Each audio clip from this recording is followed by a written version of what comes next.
You won't believe what just happened in Kenya because another Russian man has suddenly appeared, and what he is doing is sending shockwaves across the internet. Come together. Come together. Come. Come. Boss, call her.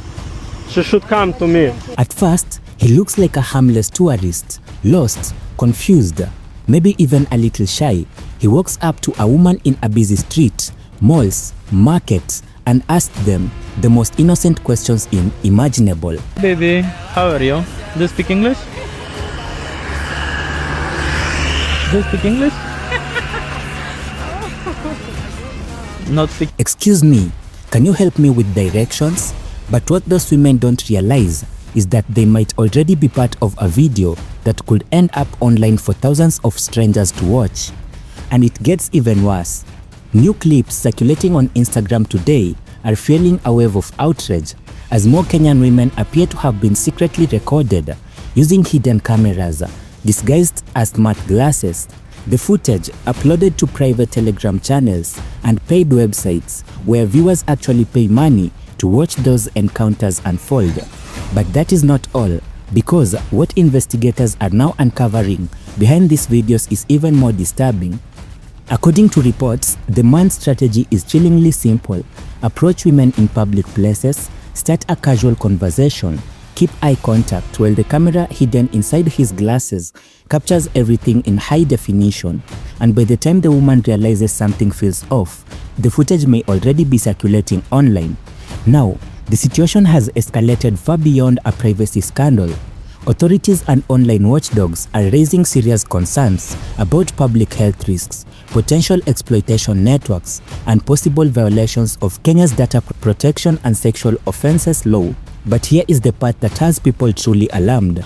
Some allegations now suggest the possibility of international health risk and the spread of infections, turning what seemed like strange viral videos into something far more dangerous. And as more clips surface online, one question is now spreading across social media faster than the videos themselves. How many victims are already out there who have no idea they were being recorded, because what investigators have discovered next might be the most disturbing part of this entire story. Wow, I like this. Is it white? Pink inside? Is it pink? Wow, so good. Now, you might be thinking, okay, this is terrible, but the authorities are handling it, right? Wrong, because just when people thought that the initial storm was dying down, a new figure appeared, and the footage connected to this individual suggests that the scale of this operation is significantly larger than anyone previously estimated. New videos have begun surfacing on Instagram as recently as today, just 4 hours ago. Fresh recordings, different locations, different women, same method, but the same calculated predatory approach disguised behind a friendly smile and a foreign accent.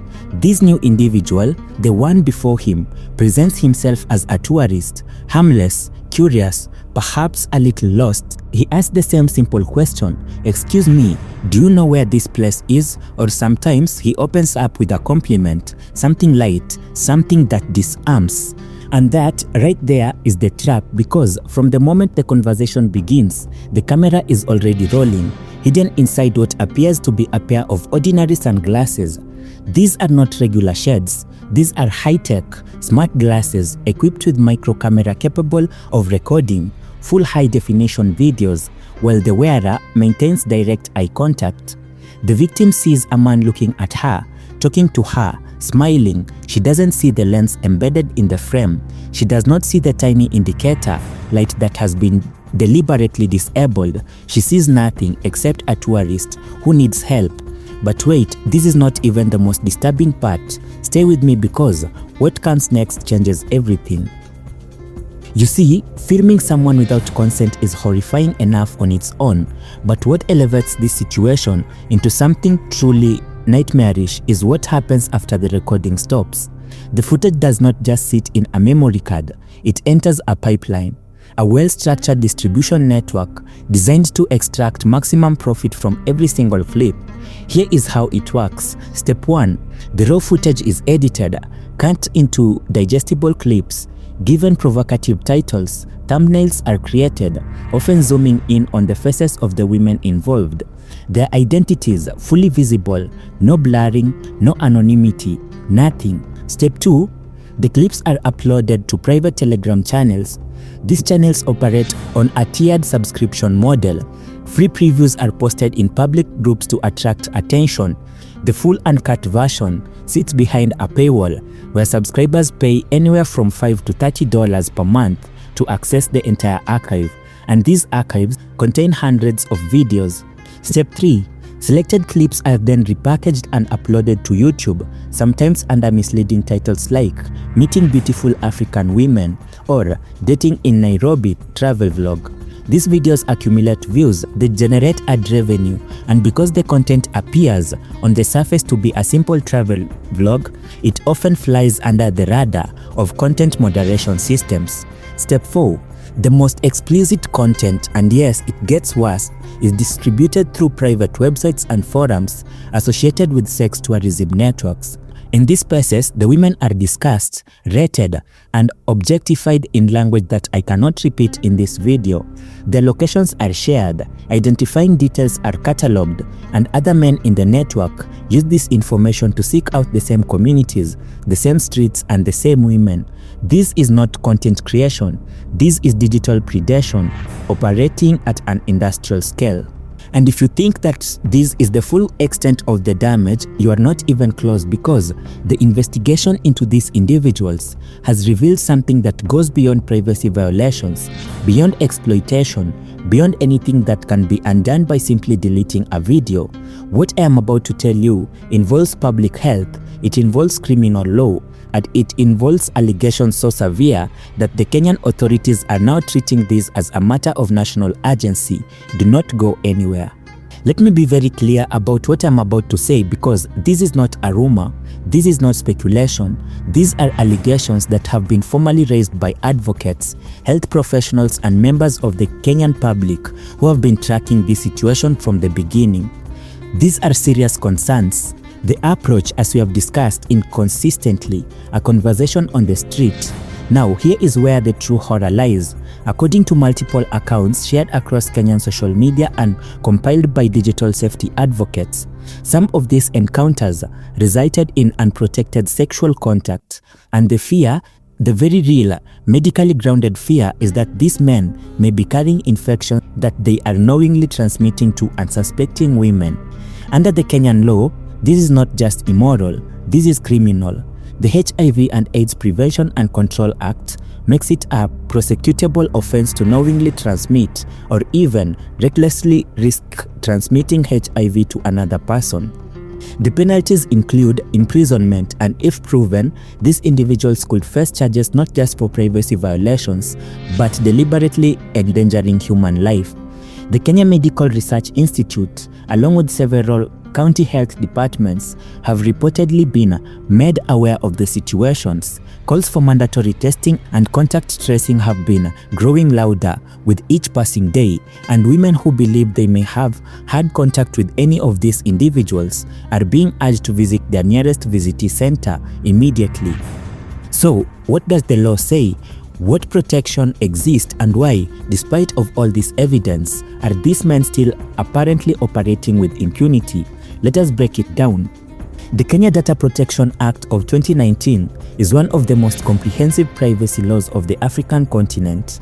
Under this act, the collection, processing, or distribution of personal data, and yes, video recording of identifiable individuals absolutely qualifies as personal data. Without the explicit consent of the data subject is illegal. Full stop. Violators face fines of up to 5 million Kenyan shillings or imprisonment of up to 10 years or even both.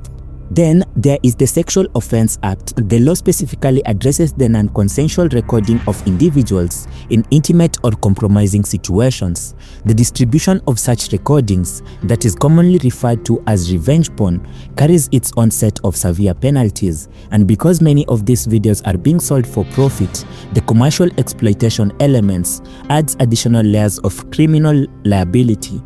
And here is what keeps me up at night about this story. Kenya is not the first, and unless something changes dramatically, it will not be the last. This exact playbook has been documented in Colombia, in Thailand, in the Philippines, in Ghana, in Brazil. Foreign men traveling to countries where they believe the legal system are weaker, where the women are more vulnerable, where the economic disparity gives them leverage. They arrive with spy technology, they live with footage, and the women are left to deal with the consequences.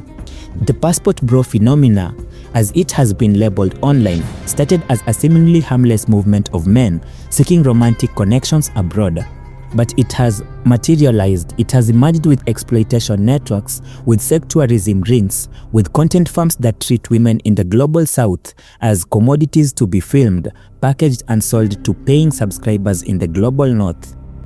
Kenya is the latest chapter in a much bigger, larger, much uglier story, and the only reason we are hearing about it now is because brave Kenyan women, digital activists, and investigative social media users refuse to stay silent. They flagged the accounts, they archived the evidence, they sounded the alarm, and now the world is watching. So what do we do? Because if you have watched the video this far, you clearly care, and caring is the first step. First, if you encounter any of these videos online, do not share them. I know the instinct is to spread awareness by reposting the footage, but every single share, every single repost, every screenshot that includes the victim's face re-victimizes her. Report the content, flag the accounts, use the platform's tool to get it removed. Second, if you are in Kenya, if you know women who are, share this information, not the videos, the warnings. Make sure people understand the tactics being used, the sunglasses, the tourism persona, the seemingly innocent questions. Awareness is the single most powerful defense against this kind of predation. Third, the support group organizations doing the hard work, the Kenya ICT Action Network, the Office of the Data Protection Commissioner, local women's rights organizations that are providing legal and psychological support to victims. These groups need funding, visibility, and public backing. Fourth, put pressure on your elected officials. And fifth, if you believe you or someone you know has been a victim, whether through recording, through contact, or through health exposure, please reach out to the appropriate authorities immediately. The DCI hotline, the nearest police, gender desk, or the National AIDS and STI Control Program can provide guidance and support. I want to end this video with something that I think needs to be said plainly. What is happening in Kenya right now is not a scandal. It is not drama. It is not internet beef. It is a systematic, technologically enabled assault on the dignity, privacy, and health of women, real women, with real lives, with families, with futures that are now clouded by fear, shame, and uncertainty, none of which they deserve. The men behind these operations are not tourists. They are content creators. They are predators who have weaponized technology and exploited economic and racial power dynamics to harm people who showed them nothing but kindness. And the world needs to stop treating this as entertainment and start treating it as what it is, a crime. If this video informed you, if it moved you, if it made you angry, then share it, not the exploitation footage. This is the context, the truth, the call to action, because silence is complicity, and these women have been silent for long enough. I'll be covering every development in this story as it unfolds. Subscribe, turn on the notifications, and stay informed, because this is far from over.